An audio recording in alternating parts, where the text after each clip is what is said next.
Hattie McDaniel was an African-American actress, singer, and radio performer, known for being the first African-American to win an Oscar. She received this honor for her supporting role as Mammy in the 1940 film Gone with the Wind. Initially, Hattie landed minor roles due to the limited opportunities for African-Americans in Hollywood. However, her talent soon led to more substantial roles, culminating in her iconic performance in Gone with the Wind. Throughout her career, she faced criticism for taking stereotypical roles such as servants and slaves. Hattie defended her choices, stating that she used her acting and singing talents to break racial stereotypes rather than criticize them. Amid all her struggles, one person stood by her until the end, Clark Gable. Their relationship was a subject of controversy, rumors, and gossip. Did they find true love, or was it just another Hollywood rumor?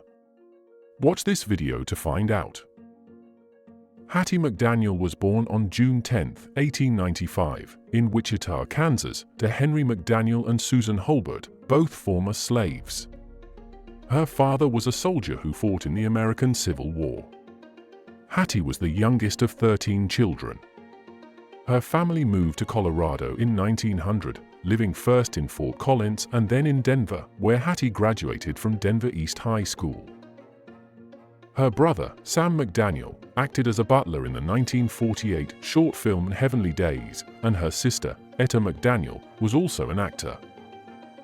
Hattie McDaniel was a songwriter, performer, and actress who faced numerous challenges and obstacles throughout her career.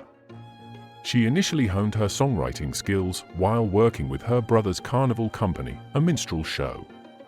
In 1914, she and her sister Etta launched the McDaniel Sisters Company, an all-female minstrel show. After her brother's death in 1916, Hattie and Etta continued to perform as the McDaniel Sisters and their merry minstrel maids to full-capacity crowds. From 1920 to 1925, she joined Professor George Morrison's Melody Hounds, a black touring ensemble. In the mid-1920s, she embarked on a radio career, singing with the Melody Hounds on station KOA in Denver. She also recorded many of her songs for Oak Records and Paramount Records in Chicago from 1926 to 1929. However, with the stock market crash in 1929, McDaniel's opportunities dwindled, and she ended up working as a washroom attendant. Eventually, she was allowed to perform at Sam Pick's Club Madrid near Milwaukee and became a regular performer. In 1931, she moved to Los Angeles to join her brother and sisters, but struggled to find film work and took jobs as a maid and laundress. Her brother's connections in the radio industry led her to get a spot on the KNX radio program, The Optimistic Do Not Hour, where she performed as Hi-Hat Hattie, a bossy maid character. Despite her show's popularity, her salary was meager, and she continued working as a maid. McDaniel made her film debut in The Golden West and had a significant role in the successful Mae West film I'm No Angel. Her career started gaining momentum, and she joined the Screen Actors Guild in 1934. She landed larger film roles and began earning screen credits. Some notable films she appeared in include Judge Priest directed by John Ford, Alice Adams, China Seas, Murder by Television, Vivacious Lady, Showboat, Saratoga, The Sharp-Wone Angel, and The Mad Miss Manton. McDaniel also had a minor role in Nothing Sacred.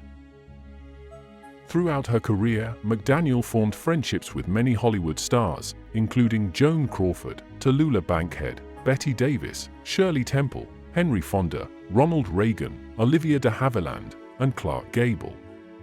Despite facing racial discrimination and limited opportunities for black actors during her time, Hattie McDaniel left an indelible mark on the entertainment industry. Hattie McDaniel, an African-American actress, starred in the iconic film Gone with the Wind in 1939. However, she faced criticism from the black community for accepting stereotypical roles and not using her platform to raise awareness about racial issues. McDaniel often played maids or servants due to systemic racism in Hollywood, which limited her opportunities for more diverse roles. One of her standout performances was as Melina in RKO Pictures' Alice Adams, where she was described as hilarious and highly comedic.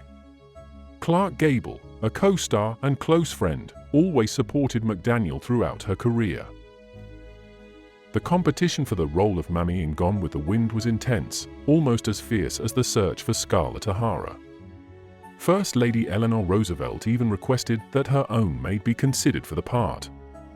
Despite doubts about being chosen due to her reputation as a comic actress, McDaniel auditioned for the role dressed in an authentic maid's uniform and ultimately won the part. However, due to segregation laws in Georgia, she was not allowed to attend the film's premiere in Atlanta. Clark Gable threatened to boycott the premiere unless McDaniel was allowed to attend, but she convinced him to attend anyway. McDaniel did attend the film's Hollywood debut on December 28, 1939, and her picture was prominently featured in the program, as insisted by the film's producer, David O. Selznick. Her performance as Mammy in Gone with the Wind earned her the 1939 Academy Award for Best Supporting Actress, making her the first black actor to win an Oscar. McDaniel drew on her own grandmother's experience working on a plantation similar to Tara, the setting of the film. However, some white viewers in the South were alarmed by her portrayal, feeling that she was too familiar with her white owners. Critics noted that McDaniel's character in the film closely aligned with Mammy's persona in Margaret Mitchell's novel. They pointed out that Mammy's age made it inappropriate for Scarlett O'Hara, a young Southern woman, to speak to her in the disrespectful manner depicted in both the book and the film.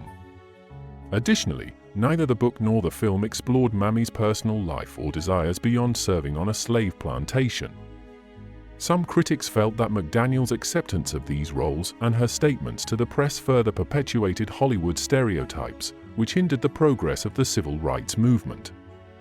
When McDaniel attempted to take her Mammy character on a roadshow, black audiences did not respond positively. While many black people celebrated McDaniel's Oscar win, they also felt conflicted. They believed that Gone with the Wind glorified the slave system and criticized the forces that brought it down. McDaniel's achievement highlighted the notion that only those who conform to Hollywood's racial stereotypes could find success in the industry. The 12th Academy Awards, where McDaniel received her historic award, took place at the Coconut Grove restaurant of the Ambassador Hotel in Los Angeles. The event included a banquet in the same venue.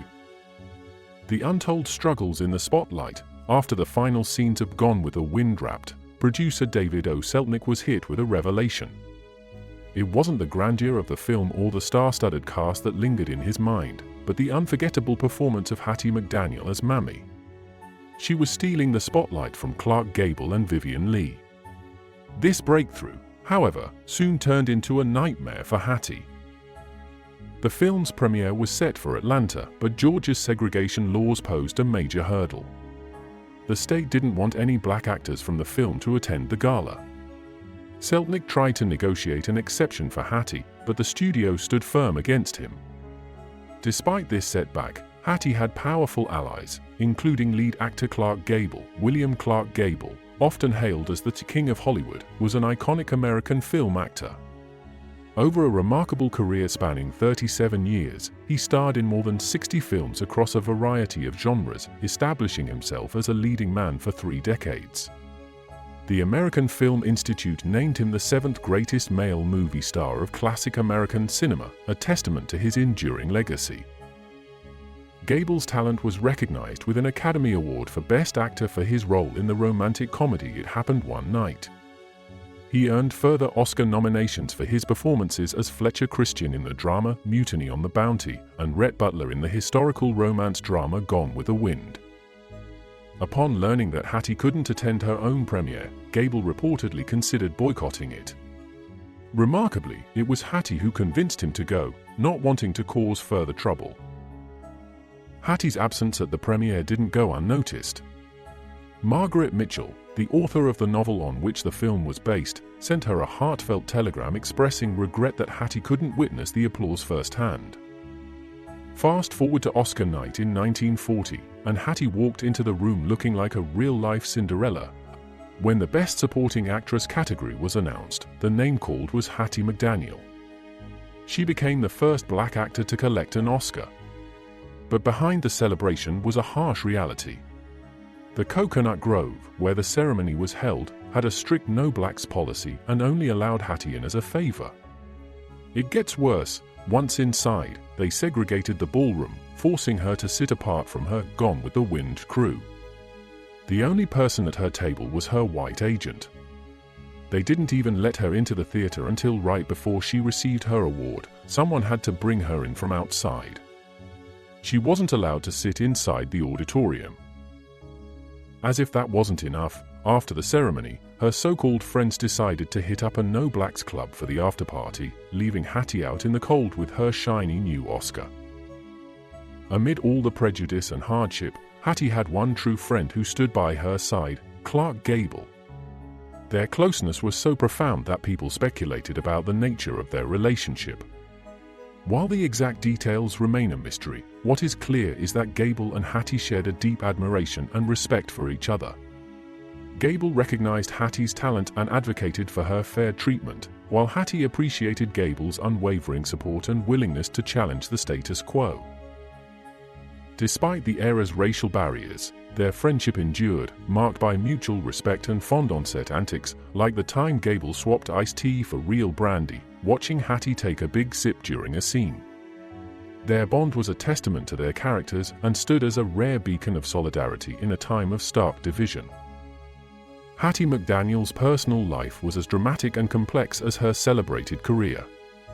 She married her first husband, Howard Hickman, on January 19, 1911, in Denver, Colorado. Their union was tragically short-lived, as Hickman passed away on March 3, 1915. In 1922, McDaniel found love again and married George Langford. However, their happiness was cut short by a heartbreaking incident when Langford died from a gunshot wound shortly after their wedding. Nearly 2 decades later, on March 21, 1941, McDaniel married James Lloyd Crawford, a real estate salesman, in Tucson, Arizona. Their marriage seemed promising, especially when McDaniel excitedly confided to gossip columnist Hedda Hopper in 1945 that she was expecting a child.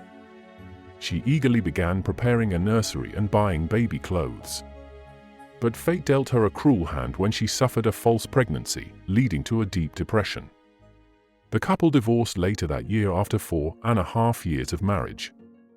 McDaniel attributed the split to Crawford's jealousy of her successful career. On June 11, 1949, McDaniel married Larry Williams, an interior decorator, in Yuma, Arizona. However, this marriage quickly unraveled, and they divorced in 1950. McDaniel tearfully testified that their 5 months together had been plagued by constant arguing. She revealed that Williams tried to stir up trouble among her radio show cast and interfered with her work. "I haven't gotten over it yet," she admitted, describing the toll it took on her ability to sleep and concentrate on her lines. During World War II, Hattie McDaniel took on a pivotal role as chairman of the Negro Division of the Hollywood Victory Committee. Amid the era's strict segregation, McDaniel championed the cause of black entertainers, who were barred from serving on white entertainment committees. With the help of her friend, actor Lee Whipper, and other black entertainers, she organized entertainment for soldiers at military bases, ensuring they had a morale boost during tough times. McDaniel's commitment didn't stop there.